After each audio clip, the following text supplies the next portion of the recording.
So, ladies and gentlemen, our good friend of the channel, Andrew Lippert, really enjoyed what we did on the Kansas City Blades, but he suggested, Jeffrey, why don't you do something on this independent team that turned to an IHL powerhouse affiliated with Chicago, and from what I heard, they were quite the goon team for a few years.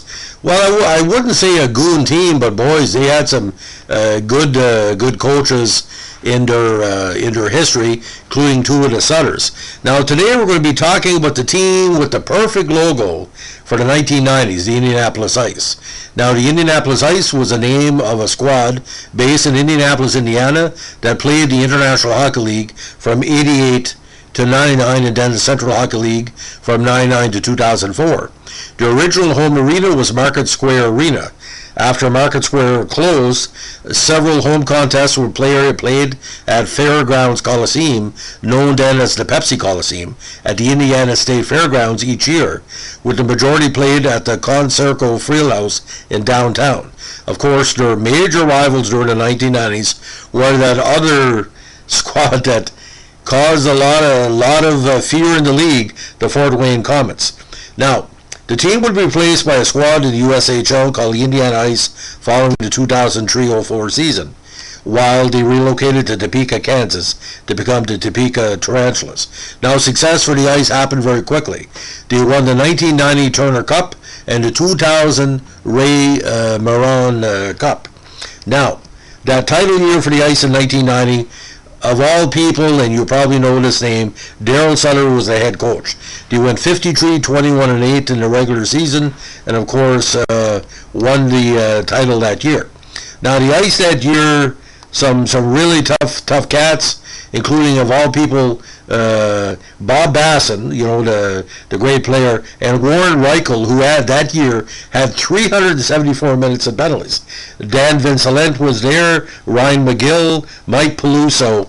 So if you played the Ice, you know there was a lot going on. Now Brian Newton was again the big player that year, 76 points in 56 games, including 40 goals. Mike Ruzinski had a big season, 28 goals in 80 games. And other teams on the team actually was Jimmy Waite and Darren Pang. Ray LeBlanc also did some time in net. But if you know Jimmy Waite, quality goalie, and that's where he got most of the seasoning that year. And ironically, they picked up some players from Fort Wayne that year, including Lonnie Loach, Craig Chanel, and of course LeBlanc. Now, over the years, they've had a number of Chicago alumni and affiliated people to be coaches. Daryl Sutter that year, then Dave McDowell took over. John Marks and Dwayne Sutter shared in, Dwayne Sutter, Daryl's brother, shared in 93. Dwayne was there for two more years. Anyway, Ferguson as well for 3 campaigns, and then Bruce Cassidy. Very consistent, always used to finish close or over 500. Big for them again was 96, 97, 98, where he won 43, 44, and 40 goals. But that 1990 season, 114 points. And they were plus 78 on the goal streak. But look at the minutes and penalties, ladies and gentlemen. 2,298. You do a rough bet that year. But that wasn't even their most penalty-filled season. It was 97 with 2,388. Now, average attendance there was in the 4,600 to about the 5,400 range. Very popular, one of the most popular, again, IHL franchises of that era.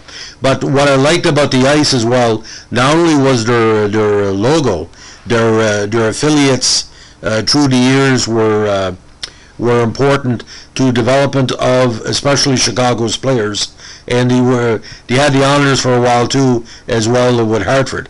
But again, it was a partial with New York in 89. But some of the better players in Chicago of the 1980s into the 90s got their start there. And the thing is with the IHL, ladies and gentlemen, it was a combination, not say of a goon league, but a high-level goon league. Some of the toughest players of the 80s and 90s ended up in the IHL. Now, overall, 900 games, 412, 406 38-44, a 50-point tree winning percentage. Now, don't forget, prior to this, the Indianapolis Checkers were a very, very successful squad. But Indianapolis, just to recap, the big teams were there. You had the Capitals, the original Capitals of the AHL from 39 to 52. Then the Chiefs from 55 to 62. The Warriors from 57 to 58. Indianapolis Capitals 63-64. Then the Racers of the WHA 73 to 79.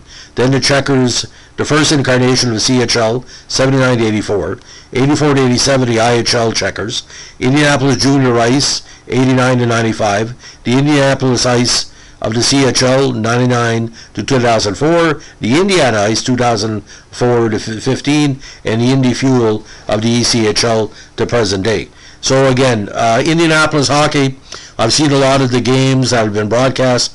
I've listened to some of the radio, and let me tell you, you get 5,000, 6,000 strong Indianapolis sports fans. And Indianapolis, when you think Indianapolis in the States, you think football. But in Canada, you think hockey because, again, the connection with Chicago in all those years. And he said, if you can play for a Sutter in Indianapolis, you got to be tough. But Warren Reichel's numbers, that was pretty bizarre. Where did he find the time? Because Reichel was a good goal scorer as well. Anyway, ladies and gentlemen, if you like what we're doing with our minor league team profiles, let us know. Again, Andrew Lippert, thanks for your continuing support. And Andrew's the type of guy we like to see in the channel. He knows a lot about hockey, and he's teaching me about certain things that are popular. He's a big fan of minor league sides and their players. He said in these comments he's attended some minor league games throughout the years. That's what we want on the channel. People that are smarter than me that can tip me off to what they dig. We don't make any money on the channel. This is not a monetary thing. We're not monetized. I am a sports editor from New Brunswick who covered minor hockey with the Hometown Heroes, but I didn't have enough time to cover the teams as a whole. I wasn't a beat writer because it was covering 35 or 50 other sports in a given year for Dalhousie News, Hamilton Tribune, Moncton Times, Northern Light, Bugle Observer, all these different teams. So thank you to anybody who gives requests. You know I appreciate them if I can do it. The only thing I can't do them faster because I'm on this shitty free Wonder Share of Filmora, and if you know that, it takes a while to do it. Thanks for listening, and Andrew Lippert, you know, you got my 1980 OPC hockey card rookie Gretzky non-prize award of the day. Have a good day. Bye.